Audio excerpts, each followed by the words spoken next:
As the agency within the United Nations system that is expressly mandated to advance the development interests of women, UNIFEM faces a considerable challenge. Fortunately, we have partners. Partners like the Baha'i international community who share our vision and who are prepared to work with us to achieve our goals. The three-year collaborative effort between the Baha'i international community and UNIFEM, which used traditional media as an agent of change, represents, in my view, an excellent example of the type of strategic partnerships we in the international community must pursue if our common development agenda is to be managed in an effective and efficient manner. By joining hands with the Baha'i, UNIFEM was able to draw on the commitment and the expertise of an international organization with strong links to the grassroots. An organization, moreover, which has a history of working with the least advantaged members of a society, and an organization which shares with UNIFEM the view that men must share responsibility with women for transforming the social relations of gender.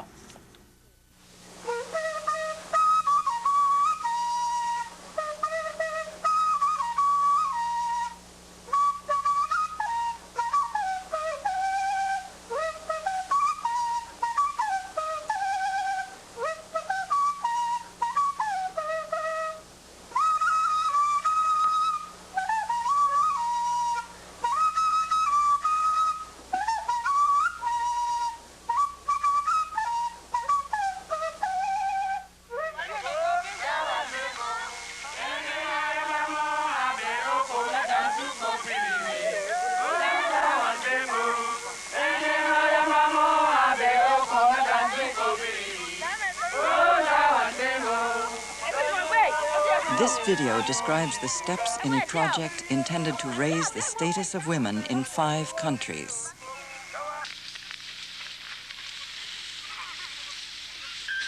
A grant from the United Nations Development Fund for Women, UNIFEM, was given to the Baha'i international community based in New York to implement the project.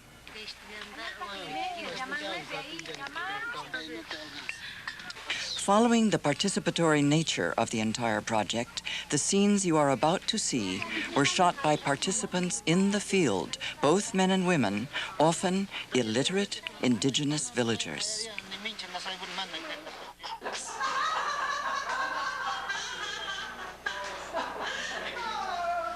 The 2-year project, 1991 to 1993, was unusual in that it had no tangible product, but concentrated on behavior and attitude change as its sole objective.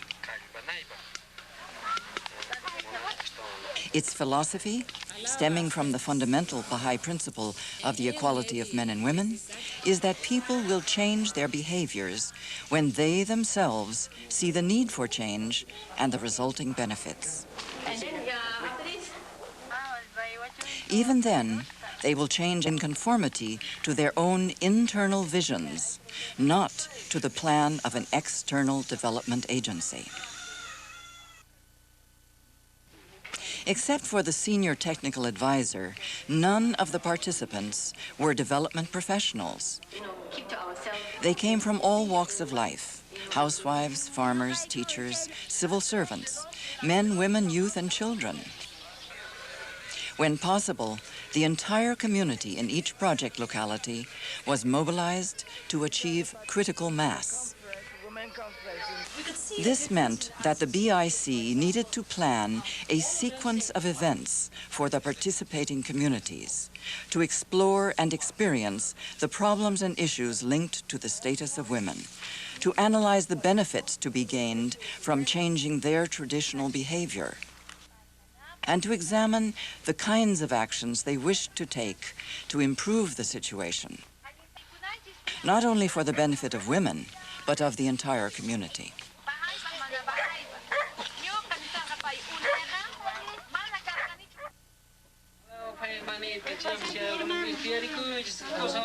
The three countries where the UNIFEM project took place were Bolivia,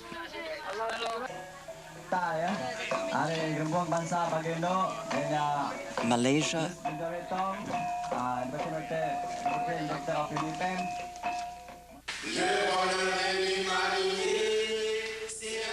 and Cameroon.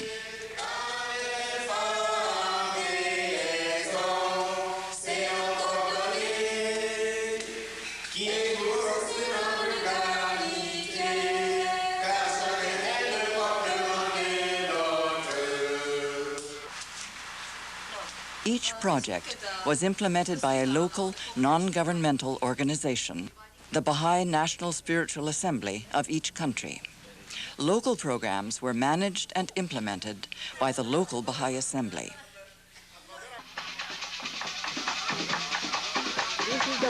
Participants, however, came from all religious backgrounds.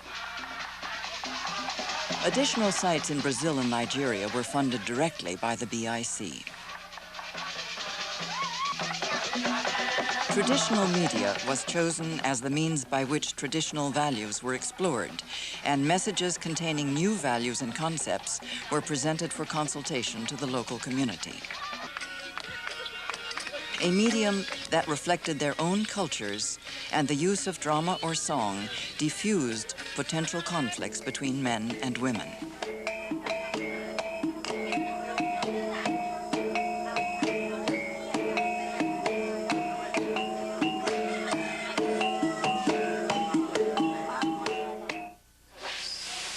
At each project site, activities started with a training of trainers workshop, with expert international technical assistance supplied by the BIC and assisted by local experts.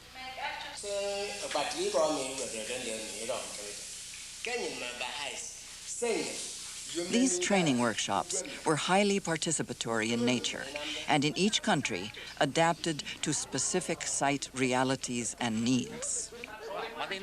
We are presenting for you some issues and some problems, but no solutions. When it's all over, you are going to come to the actors and give them some solutions.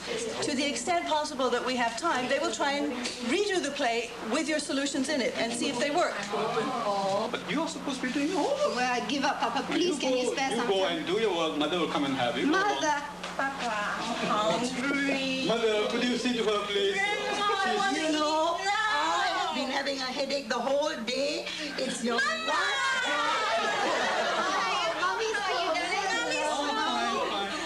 Besides an exploration of traditional values, core development skills were taught.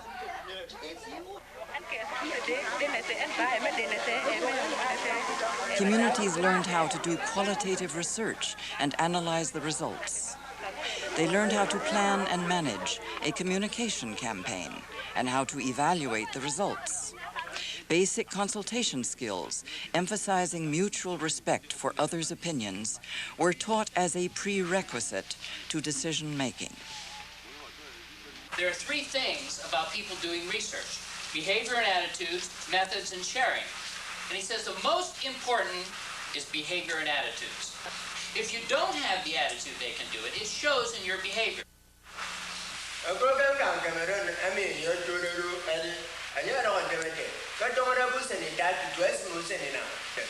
And one thing also before we start, I want everybody to know that what they think and what they feel is very important.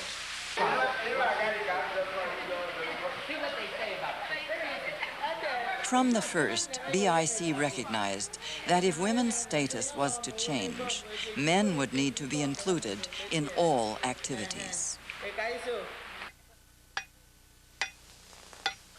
Many of the behavior changes that could improve the lives of women would come from changes in men's behavior.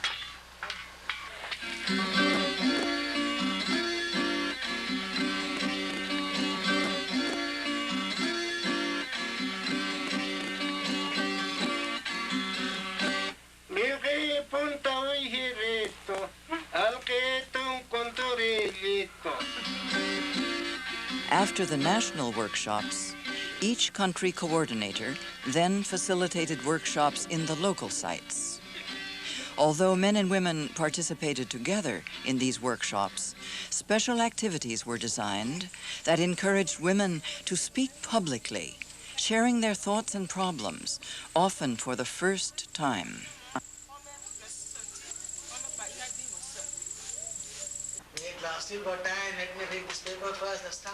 Visual media further aided the learning process, as both men and women struggled to understand each other's perceptions of roles that had never previously been considered. Establishing a common vision between men and women was quite new.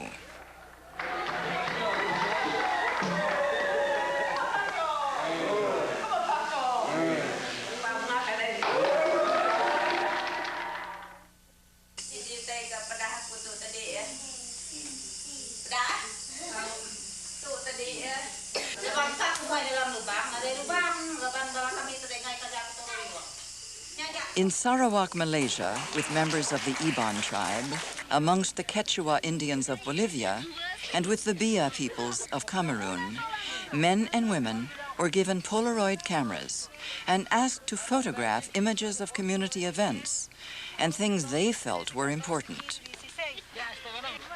The differences in perceptions between men and women were striking and were common across all the diverse cultures.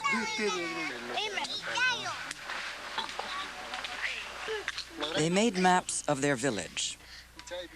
You see, there's a picture of a dog, looked at labor patterns between men and women, and were surprised at the results. Over here. So all this is the work of the group of them, women and men. Focus groups were held with men and women, and the results analyzed to determine priority problems.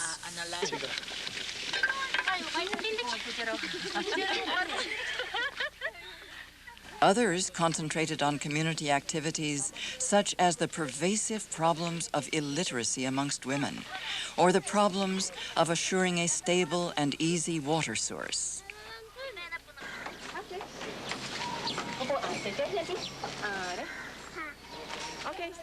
Peri-urban communities, such as this one, outside of Kuala Lumpur in Petaling Jaya, explored the problems associated with modernization through a video drama which was presented and later discussed. Okay, we'll see you again. Okay, bye.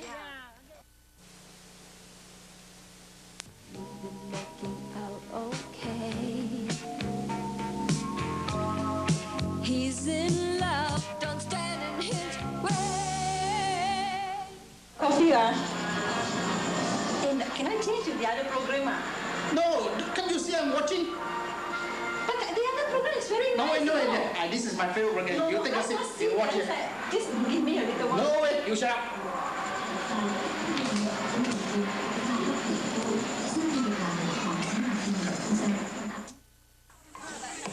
At each project site, dramatic plays, songs, skits, and puppet shows were created, reflecting the important themes the community wished to emphasize. Some communities concentrated on inter-family relationships, focusing on bringing about changes in labor patterns in the home, allowing women a voice in decision-making, and household money management.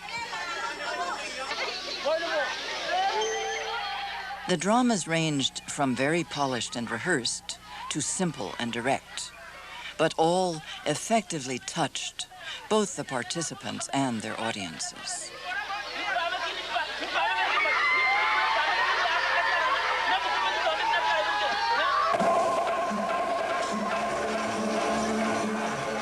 Communities made their own costumes, even constructed their own buildings to accommodate activities.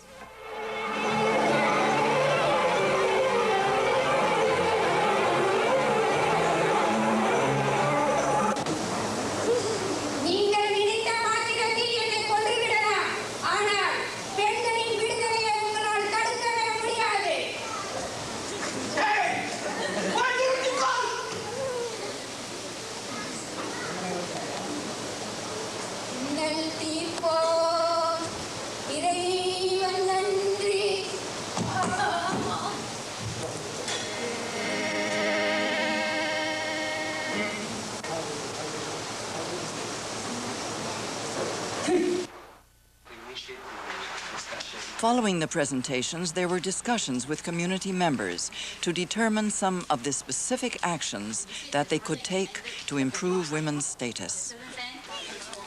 Finally, an exercise in visioning helped community members to realize that their future could be in their own hands and that alternatives and options were available to them, even with minimal resources.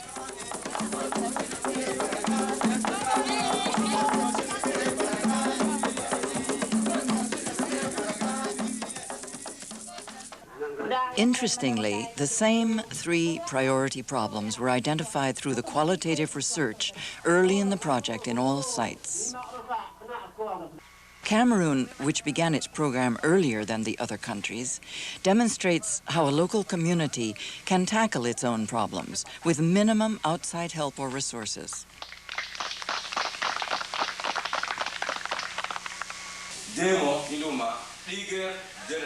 The first problem for each country was the low literacy levels of women. In Cameroon, they resolved to establish literacy classes for women in the villages. Some communities set themselves a goal of sending all eligible girls to school in an effort to totally eradicate illiteracy amongst women in just a few years.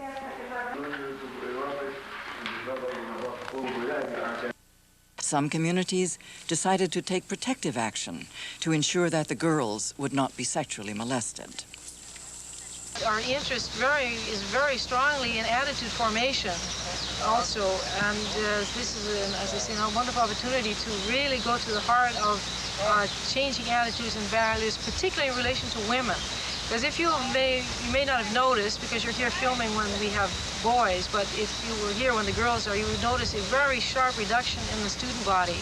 There were probably 3 or 4 times more boys who register in the school than girls, and that is because whereas education in general is valued, girls are inhibited from attending school for parents who really, especially trust the girls too far from home. Even in a village, they may not be able to study at night. Some parents will even restrict their going out at night to study in a night school in the village, maybe 200, 300, 400 feet from their home. A second priority problem was mismanagement of household finances by men.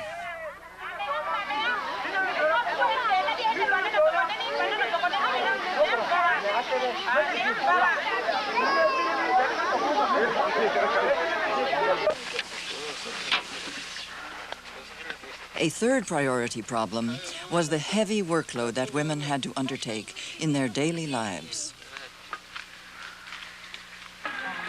On their own initiative, some of the households have broken their traditional labor patterns in other ways. Come on. Come on. You don't want to. Oh, dear. All right, okay.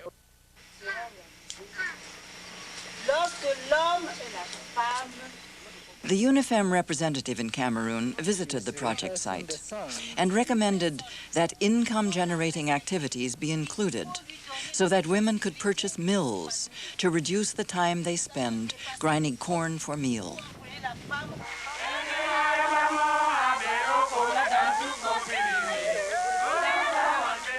Some men now assist their wives in their family farming activities.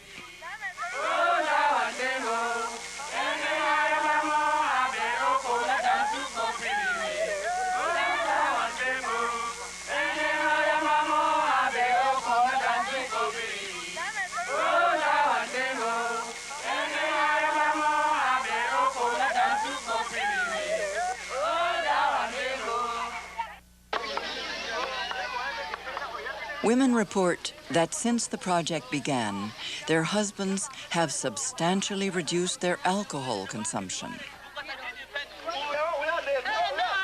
And spouse abuse, formerly quite common, has almost disappeared amongst participating families.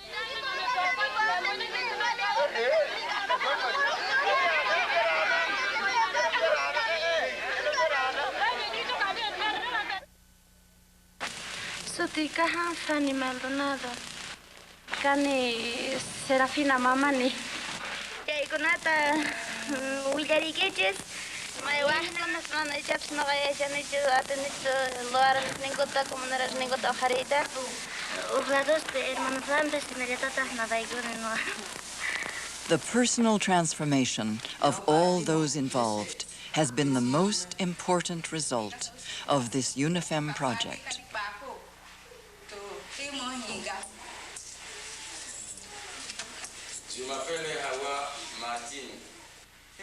Men and women alike speak about their activities and their newfound self-esteem.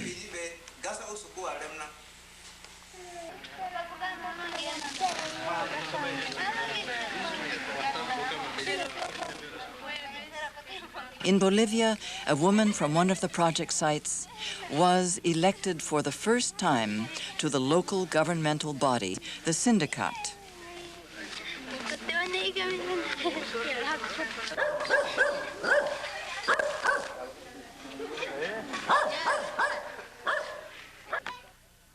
In other project sites, more and more women are being elected to local administrative bodies, often requiring them to travel out of their communities for the first time in their lives.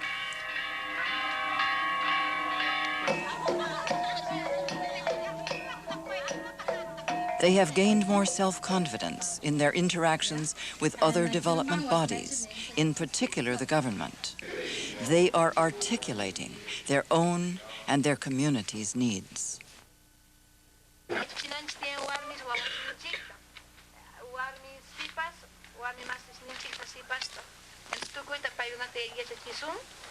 This small pilot UNIFEM project, conducted on a modest scale by non-professionals in rural and semi-rural sites, has achieved results in changing attitudes, raising awareness, and altering behaviors at the local level. Through total community ownership of the project, a commitment to the principle of the equality of men and women, and a willingness to develop a vision and reach for it, these three communities have demonstrated that men and women can achieve tentative but profound changes in their behavior for the betterment of their families and their community.